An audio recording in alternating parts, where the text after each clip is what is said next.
Good evening, gentlemen. I have spent the past 7 days playing as the mentally insane pyromaniac from Team Fortress 2. To find out, is it really as brain dead of a character as people say it is, or are there some hidden techniques that separate a good pyro player from the godlike ones? The short answer is yes. But we all know there is way more to it than that. Air blast predictions, flare combos, and mental suffering. Well, this adventure had it all. Insane ups, devastating lows, and whatever this is. Now your only concern should be, isn't 7 days too short to learn every aspect of this character? Well, all I can say is, just trust me, bro. With each day we will take one step closer to the bottom of hell, and believe me, we will have plenty of time. Okay, I'm getting a bit ahead of myself. Let's go back to the present and start our journey of Pyro from day 1.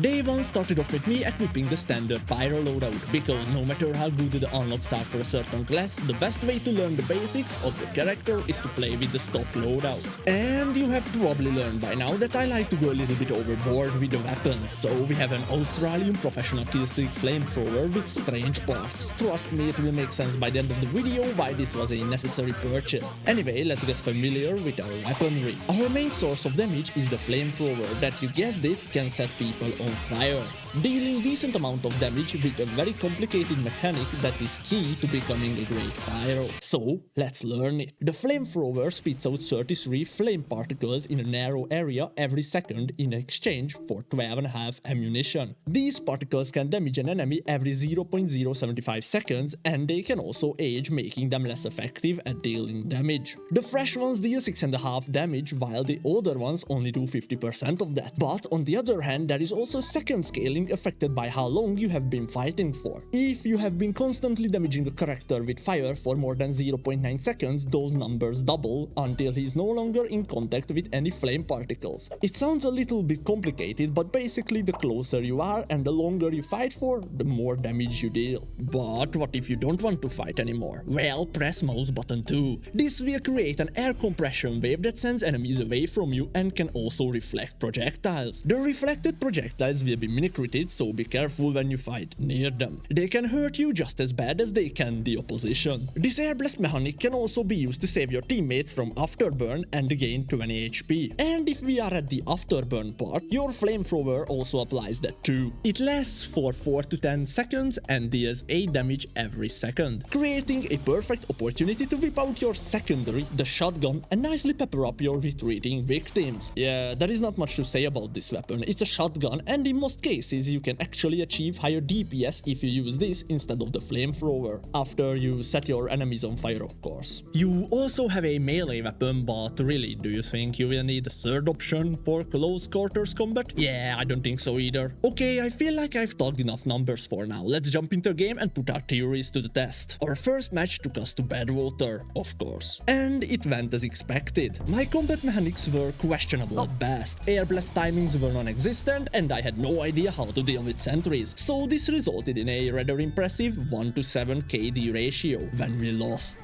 I would have liked to believe that this was due to unlucky circumstances, but the next round proved me wrong, where I've got skill gapped by my own wrist movement. Turns out there is skill even in pressing W and M1, and I was lacking on that department too. But instead of trying to learn how to use my primary weapon, I almost always went for the easier option and switched to my shotgun because I had decent aim with it. And this resulted in a ton of situations where I could have been learning how to use air blast or how to position myself for maximum damage, but instead I was holding a weapon and announced to the enemy team that this guy does not know how to play pyro. So to the respawn chambers I went with the force of 12 rockets. Don't get me wrong, I was hitting accidental reflects that looked really cool, but most of the time I was just spamming that ability randomly. And it must have looked pretty embarrassing from the outside, because one of the pyros on our team started giving me advice. Yeah, just after 2 hours of playtime, someone already took pity on me. What can I say, TF2 players are just the nicest. He basically said most of the timing comes down to intuition and reflexes, but there are a few minor hints that make it easier to predict a rocket. First, whenever a soldier enters your line of sight, you can expect him to fire immediately, so you can air blast as soon as you see him in hopes of an instant reflect. Or, once a soldier runs out of rockets, they start to reload, and fire as soon as they chamber in a new rocket. If you air blast at this point in their animation, you can probably hit a nice little reflect. Like this, or that, or look at this. Unless they are 2 steps ahead of you. Oh my god. Come on, man. I don't understand what's going on here. Yeah, this game was the final nail in the coffin for me that day. I logged off with a broken moral because out of 10 games, I couldn't even win 1.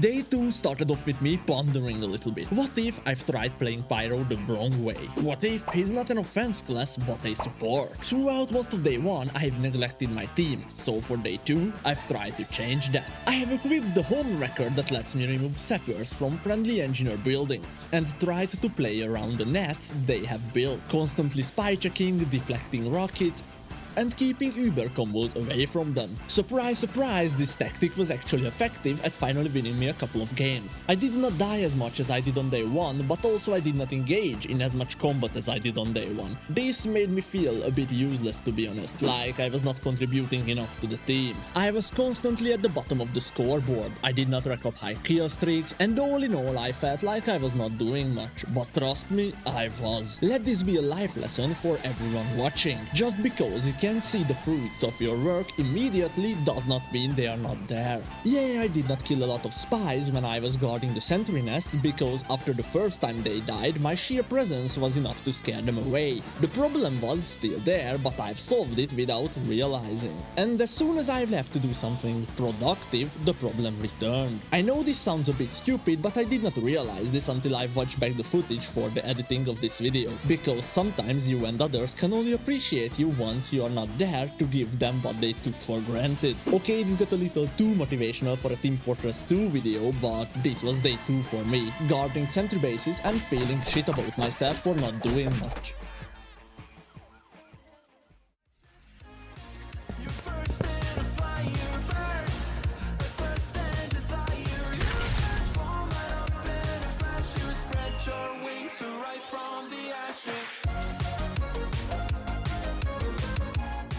On day 3, I had enough of guarding sentries and I wanted to prove my worth for the team. For that, I needed a mobility item, something that would let me get close to my victims, burn them to ashes from up close and then escape with style. Wait, that's not the right pyromaniac. Production!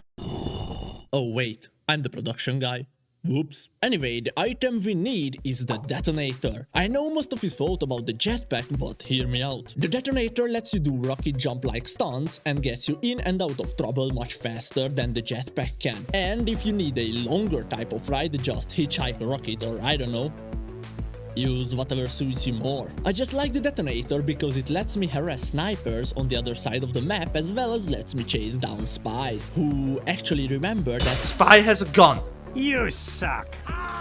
With the detonator's detonation ability, you can choose when to explode the flare, dealing 11 to 21 damage to everyone around it, while it also applies 60 damage worth of afterburn. And if they were set aflame already, this turns into a mini-crit dealing 60 damage and 75 afterburn damage. Perfect for across the map shenanigans, but not for close quarters combat. Which means I finally forced myself to learn to use the flamethrower in combination with a great mobility and finishing tool as my secondary. The only problem with this was that the detonator does around 40 damage to every jump, which means for optimal use you will need a medic. Luckily, my paid privileges help me get more healing than the average player. For some reason, people think that you are good at the game just because you have a shiny golden weapon and the particle effect above your head, and they will heal you more often. And I can't thank it enough for the medics that did, because I feel like Pyro is the most dependent class on overheal. You need that extra half to go in and just maybe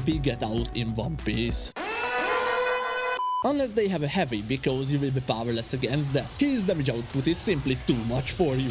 Or is it?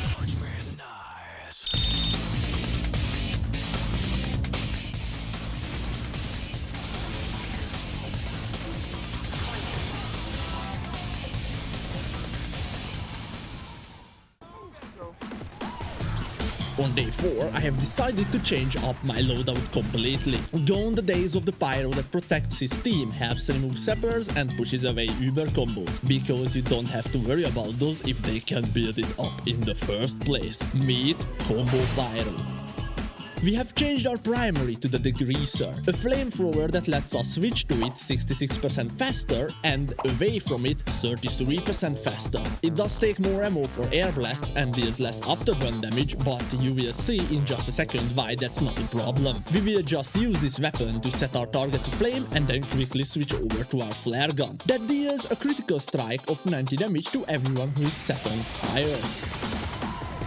Meaning we can one-shot scouts, snipers, spies and engineers pretty easily. And for the rest, we have a special kind of surprise. To finish off our combo on a medium health target, we will just switch over to our X and hit them for a mini crit that deals more damage the more afterburn time they have left, totaling at 167. And if you did this right, you will one-shot most of the classes in the game with a speed boost as gratis, for getting out or going in.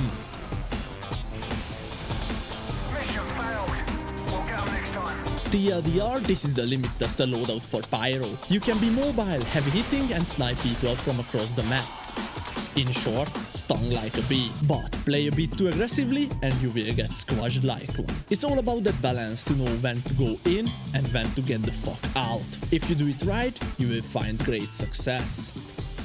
But that looks like a lot of work. Wait, who is talking? Don't you want the power of guaranteed critical strikes without putting in all that effort? What are you talking about? Come, and I will show you the best way to play Pyro.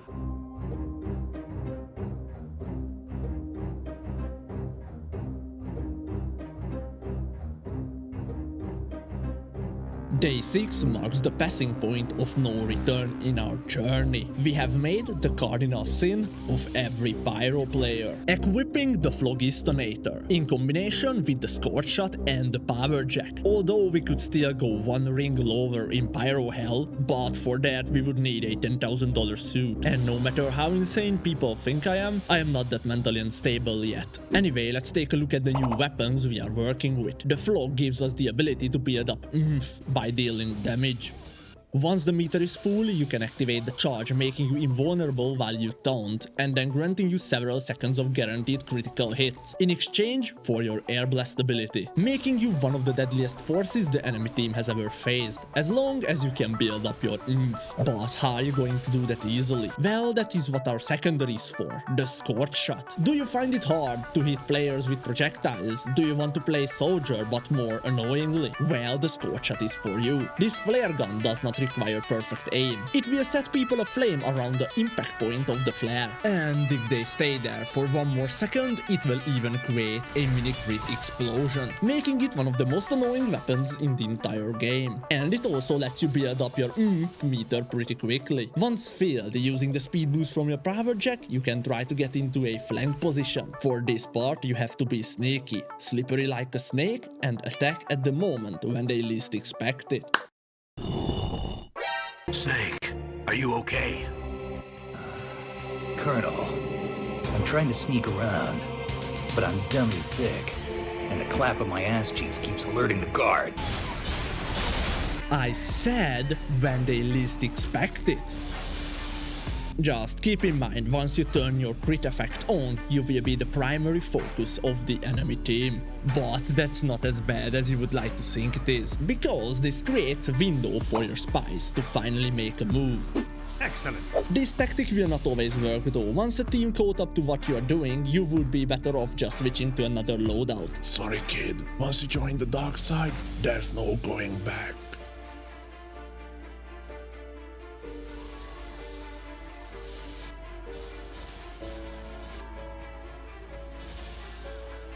Spending day 6 rolling every single way I've learned about Pyro in the past 5 days, I did not felt guilt. Instead, I felt potency. I have went into day 7 with the mindset that I could finally fulfill my wish for day 2 of topping the scoreboard every single time, no matter the cost. Harassing people from afar with my scorch shot building oomph at the same time, and once the meter for my flock filled, I went in and left no one alive to tell the tale. Spawn camping was a regular occurrence. My team was the way that pulled me down, and I was the only player that mattered. Until I found myself in a position where Air Blast could have saved my life. But no, I can't switch. I can't give up this power. It's not my fault we can't even leave spawn. It's my team that's not putting in enough effort for me to shine.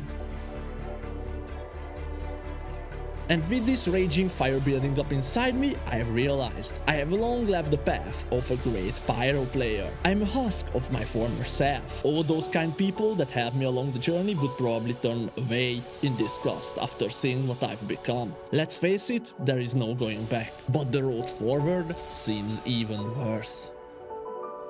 So the only way that remains is down.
Hey, if you enjoyed the video, maybe subscribe and I don't know, join the Discord server. Bye.